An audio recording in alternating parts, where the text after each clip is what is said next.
Essa análise não é sobre finanças. É uma investigação. Uma investigação sobre padrões. Sobre aqueles ciclos invisíveis que parecem produzir sempre o mesmo resultado, ano após ano, não importa o esforço empregado. A resposta para essa pergunta, veja bem, não está no extrato do banco. Ela está na rotina. Naquelas decisões que parecem ser nossas, mas que na verdade são só ecos. Ecos de um padrão muito mais antigo. Vamos começar pela primeira peça. É talvez a crença mais comum e por isso mesmo a mais perigosa. A de que esforço e resultado são, no fundo, a mesma coisa. O sistema foi desenhado para elogiar o movimento, não necessariamente o progresso. Observe a diferença. É bem clara.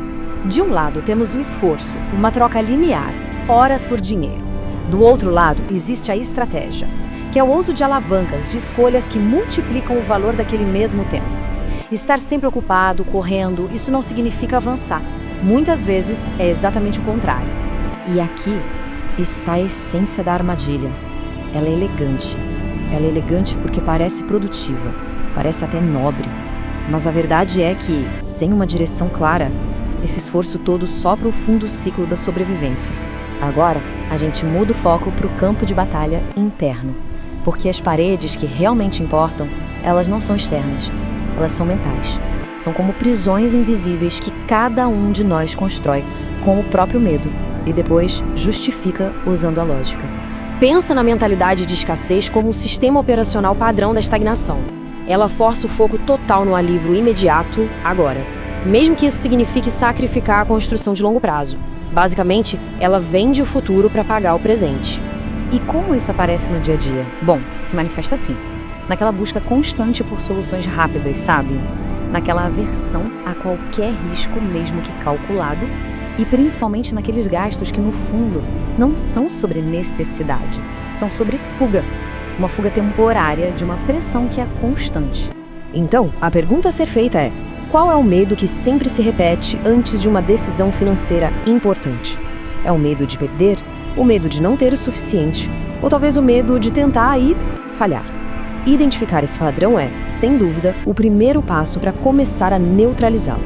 Porque esse estado de alerta constante, essa familiaridade com a crise, isso acaba virando uma zona de conforto. E é exatamente aqui que nasce a autossabotagem, na preferência por um problema que já é conhecido, em vez de uma solução que pode ser desconfortável. Certo? Se a mente é a prisão, então o ambiente é o arquiteto. A influência do círculo social, do espaço físico, ela é silenciosa, mas implacável. É ela que normaliza aquilo que, na verdade, deveria ser questionado. Pense bem, as conversas, as prioridades, até as desculpas de uma pessoa são um espelho do ambiente em que ela vive. Esse círculo ou vai validar os limites que já existem, ou vai expandir as ambições. Não existe território neutro. E veja como isso funciona na prática. A pressão social dita os gastos para pertencer. As narrativas do grupo, aquelas histórias de isso não é para nós, definem o que é visto como possível. E os gatilhos do dia a dia simplesmente acionam os mesmos comportamentos de sempre, no automático. Mudar de ambiente, portanto, não é um ato de traição. É um ajuste estratégico. Ok, agora vamos conectar as peças. Porque o jogo do dinheiro não é só sobre ganhar e gastar. É um jogo com regras próprias, onde a psicologia, o tempo e principalmente o entendimento do sistema é que definem quem vence. E a regra fundamental é esta: a riqueza não é construída com grandes saltos. Ela é construída com um acúmulo de pequenas vantagens através de uma disciplina consistente, ao longo do tempo. Paciência aqui não é passividade, é uma arma estratégica. E aqui a gente consegue ver a anatomia do resultado. É quase matemático. Tudo começa com as microescolhas, as pequenas coisas do dia a dia. Elas, com o tempo, se solidificam em comportamentos mensais. E esses comportamentos, somados, é que produzem o resultado financeiro no final do ano. Não existe um grande evento. É só o poder composto da rotina. Entender o sistema é a primeira parte, mas a segunda é a intervenção. É tratar a situação não como um problema moral, de certo ou errado, mas como um caso.